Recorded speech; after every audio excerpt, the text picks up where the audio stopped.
Agora, você só me mata uma curiosidade. Como é que o Pelé chegou? Qual foi o chaveco que ele jogou em você, que tu caiu no chaveco dele? Como é que o Pelé chegou? Falou de futebol? Ele falou... Não, eu conheci fazendo aquela capa da Manchete, que falava assim, minha liberdade vale ouro. Então tinha 4 mulheres vestidas de dourado.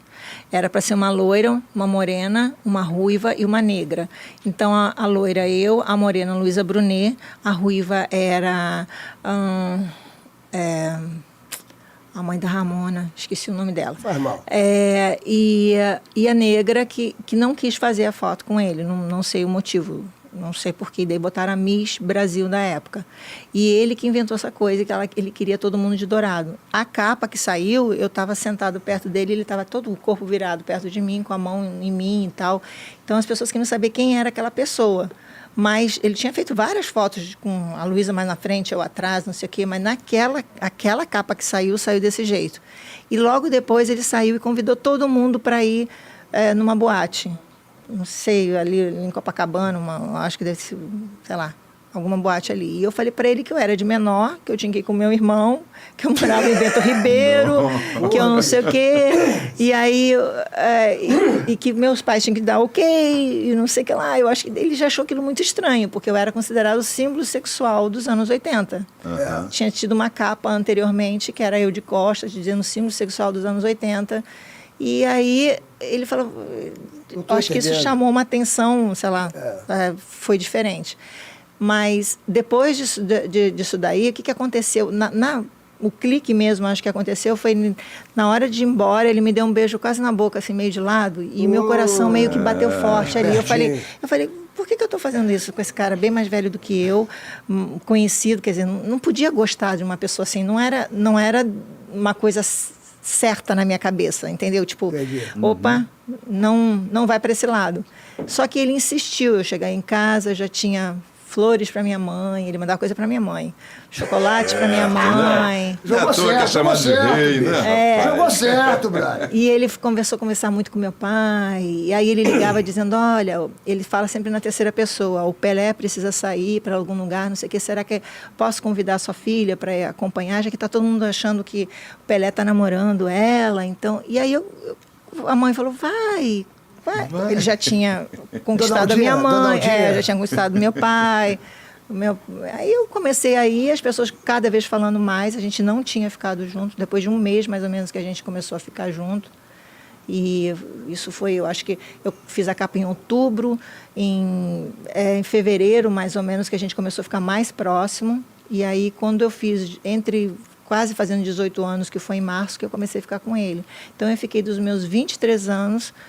dos meus 19 anos, 17 anos para os meus 23, foram 6 anos. Caramba! E eu me lembro que, e você foi apaixonada por ele, o Rabelo, ela foi apaixonada. Ela, quando separou, ela ficou muito triste, que eu me lembro que, nós nos encontramos e ela estava tendo até ir para o psicólogo, e, ela balançou o coração mesmo. E as pessoas falam, a Xuxa virou Xuxa para o Pelé? Não, mentira. A Xuxa já era capa de revista. Pois é, e o Pelé, quando viu a isso. Xuxa mesmo, porque o Pelé era águia. Eu conheci o Pelé. Pelé era um cara, inteligentíssimo. Na realidade, essa coisa de psicólogo que você falou foi que eu fiz por 2 meses. E foi por causa que meus pais se separaram. E, obviamente, juntou tudo. Mas eu já estava numa relação com ele que o Pelé é uma pessoa, como todo mundo que conhece, ele sabe, ele realmente tem dupla personalidade. Ele fala na terceira pessoa. Então, essa coisa de dizer o Edson, o Dico, o Pelé. Então, eu acho que eu me apaixonei muito pelo Dico, aquele cara que era muito chegado à família, que era a minha família, e era muito divertido, era muito... Agora, quando tinha essa outra coisa, me deu uma confusão, porque às vezes ele chegava e eu via marca de batom nele, eu falava... E ele falava, essas mulheres ficam querendo agarrar o Pelé. E eu falava... Isso é fácil, né? 7-1, é o 7-1. E eu, com pouca idade, eu não entendia direito isso. Eu achava isso normal, entendeu? Então, eu tive que me acostumar com uma coisa, porque, afinal de contas, é o maior ídolo do mundo, entendeu? Então, foi um negócio que, para mim, não foi uma tarefa muito fácil. Dos meus 17 aos meus 23 anos... Você ficou quanto tempo com ele? Ficou 6 anos. Foi uma Então, ele tinha uma pessoa jurídica, né? Então, que era o Pelé. Que aí Fica difícil, fica né? bem de difícil. Mas relacionamento. tu ficou traumatizada, assim, de negócio de homem, assim, falar, puxa vida, será que todos os homens que eu vou ter vão vir com camisa com batom, essas coisas assim? Não, eu não confiava Você- mais. Tipo, eu sempre achei que o homem... Meu pai também teve uma história do meu pai ter ficado 33 anos com a minha mãe e ter traído a minha mãe. Então eu falei, se meu pai trai, todo mundo vai trair. Os caras ficam comigo. Eu sempre achei que era assim. Tanto é que você falava muito isso. Cara, você pensa que nem homem. E eu tinha o meu pensamento. Tipo, eu meio que... eles vão me usar, então eu também usava. Eu chegava para os caras iam ficar comigo e diziam, não me liga no outro dia, não quero falar, não me manda flores, que daí eu não falo com você nunca mais. Não fala comigo, me faz o seguinte, a gente fica junto, se eu tiver a fim de ficar junto com você de novo, eu te ligo, a gente fala. E aí ele falava assim, isso é pensamento de homem. De homem. Naquela época, Eu então... falava pra ela, pô, isso aí... Naquela época ninguém fazia isso. Mas eu já fazia, porque eu acho que... Era uma autodefesa dei sua. uma traumatizada nisso. Tanto é que eu falava assim, eu acabava de ficar com os caras, eu falava, nossa, como eu queria ter uma catapulta na minha cama, assim, pra ver, puf, o cara sumir, ou ser sugado. Homem falava isso, então eu tinha muito essa coisa. E eu sempre achei que eu não ia nunca, eu não conseguia me ver. Tanto é que quando eu conheci o Ju, eu falava para ele, tu vai ter que me ensinar a namorar. Porque eu não sabia isso aí. Porque depois do Pelé, eu tive um relacionamento com o Beco, com a Ayrton, que também é o maior ídolo desse país. Sim. Então, sair de mão dada, namorar, não era uma coisa normal para mim. Logo depois eu me relacionei com o Lu e que na realidade eu queria realmente ser mãe. Eu não queria um casamento. Sei. Então eu Seu não desafio, tive, né? então eu não tive essa coisa tipo assim de mão dada, de pipoca, de sair. Eu estou fazendo isso com o Ju agora, andando na moto, indo para, sabe? eu acho barato. Mas também porque a tua barato. vida não dava para namorar, bicho. A vida da Não Xuxa. dava. Olha, eu conheci o Pelé, só voltando um pouquinho o Pelé. Sabe como é que eu conheci o Pelé? Eu fui na casa da Xuxa, ela tinha uma cobertura na lagoa, tu vai lembrar isso aí. Aí meu pneu furou. Estava na garagem, meu pneu furado, aí eu subi na casa dela, aí estava o Pelé sentado, eu nunca tinha visto o Pelé. Aí eu falei, fala Pelé, fala Serginho, irmão, tá de bobeira? Vem cá me ajudar a trocar o pneu aqui. Aí ele falou, mas como assim? Meu irmão, meu pneu furou, cara, me ajuda aqui, eu não sabia trocar o pneu. Ele desceu, começou olha, você tem que fazer isso. Eu falei, então faz aí, bicho. Aí ele começou a rodar o bagulho. A gente andava tanto junto que a gente falava parecido. Se você pegar imagens minhas no Clube da Criança, eu falava mais gíria do que qualquer outra coisa, como o Serginho.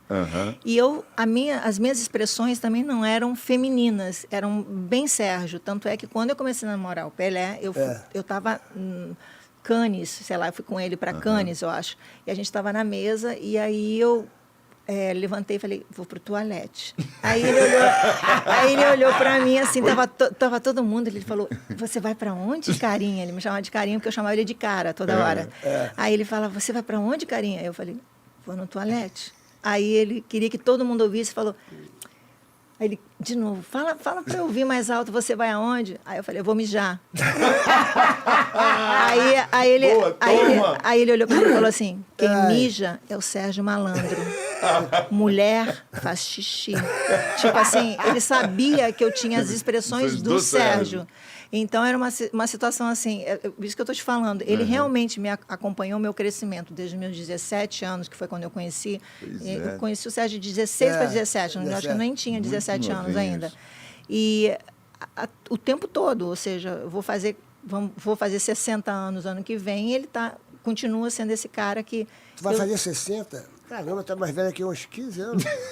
Hein? É cara de pau, né, bicho? Como é que pode? Ô, Xuxa, a Xuxa, sabe com quem que eu falei ontem? Que eu falei com o Pantera, cara. O Pantera mandou um recado que ele tá na Austrália.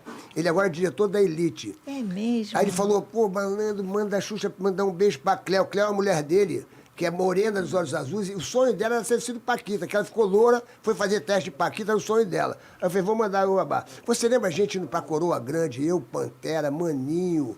E a gente ia pra casa da Xuxa, o Rabelo. Conta. Você nem imagina, brother. O que eu já vivi com a Xuxa... Não, uma casa que era desse tamanho, uma casa de 2 quartos só, e quando eles iam se dormisse lá, tinha que dormir na sala, minha mãe botava uns edredões na sala, ou na varanda. O quarto dublagem do Cirano, era aqueles beliche. Era beliche, era treliche, Porra, na treliche, realidade. era treliche. E a gente não tinha essa coisa, não era um negócio, eu nunca tive assim, uau, né? Não tinha esse negócio, mas como está falando, eu já namorava, mas eu sempre tive. E era uma coisa.